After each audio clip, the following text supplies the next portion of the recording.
probably the only person that like has any that didn't have really a career before that has any respect after the Star Wars sequel trilogy is probably Adam Driver, I would say. You're still holding on. Let go. Definitely somebody who doesn't need Star Wars, doesn't need to come back to Star Wars for any reason. But nevertheless, over the past couple of months, especially after the movie that nobody wants was announced, the Rey movie, a lot of people have been asking the question, are they going to find a way to bring Adam Driver back in some way, either as Kylo Ren or as Ben Solo? Are they going to find some way? Because, I mean, no one's ever really gone. Rey can pretty much do anything. Of course, she could find a way to revive Ben Solo if she really wanted to. But that's been the question that's been out there ever since it was announced at Star Wars Celebration. He's kind of said some things like, well, for me, it's really about working with great directors and great talent and blah, blah, blah. He never really gave it a definitive, no, I'm not coming back until now.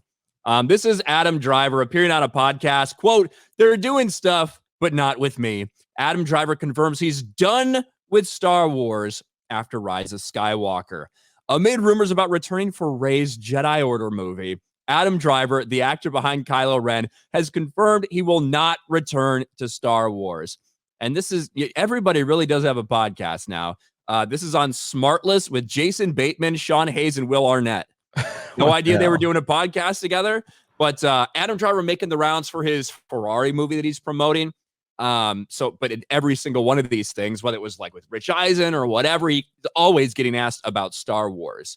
And it's a kind of a long response. And he also talks about auditioning for Star Wars without a script. So it's kind of interesting. Were you a fan before? What was it like getting like one at a time, getting that call to be like, you can ask part of this iconic thing? Okay, sorry. What was the first one? The first one was like, I was a fan. Were you a fan? Were you a fan? I was a fan. I grew up. My dad was more of a Star Trek fan than a Star Wars fan, but I did have a couple Star Wars toys that we got at garage sales. So I was a fan of the movies. Yeah, but then to be asked to do it was, I thought about it a lot because again, I didn't want to be bad in it. It was so you got an offer. Yeah. I got an offer but there was no script to read, which I'd never done before. So you had to commit to it. JJ walked me through the whole thing, but there was no script that you could actually see how that played out. I think that's interesting, right? That there was that's like the only thing. Now you could argue that one, because they didn't have it all fucking planned out.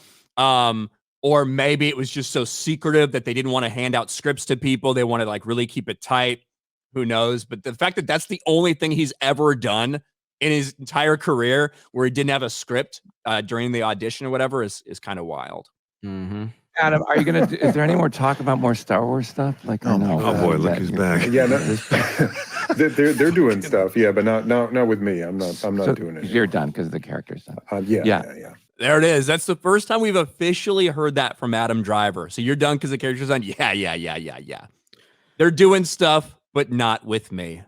So Adam Driver is by far and away, in my opinion, the standout in the sequel trilogy. He's the best part of it. Even though Kylo Ren, I thought, started out very strong in The Force Awakens, ended up just being a trash fire as soon as Rian Johnson. Well, and even still, like, even we can blame it on Rian Johnson, but like taking his helmet off in TFA was a massive mistake, for sure. Massive mistake. Yeah. And it drove, and I like Adam Driver. I've always liked Adam Driver as an actor, but taking his helmet off was a huge mistake in TFA. And then they just continued on that mistake within the rest of the trilogy.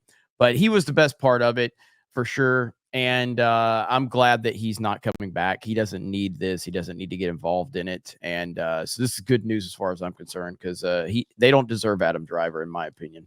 It was a mistake when they took it off, I think. I think maybe if you take it off when Han like talks to him, and Han's like, take that fucking helmet off. You look ridiculous. You know what I mean? Yeah, you could have seen something like that, but to do it with the reveal to Rey, and it was so anticlimactic. It really was, man. It really was. I hate the idea of his helmet coming off, though. But that's just me on like anything. Like, even we talked about this before, like Spider-Man 2 with Toby. Like, I hate that he takes his mask off in the middle of, doing Spider-Man things. It's just like, stop doing that. Like, it drives me up the wall. I can't stand it.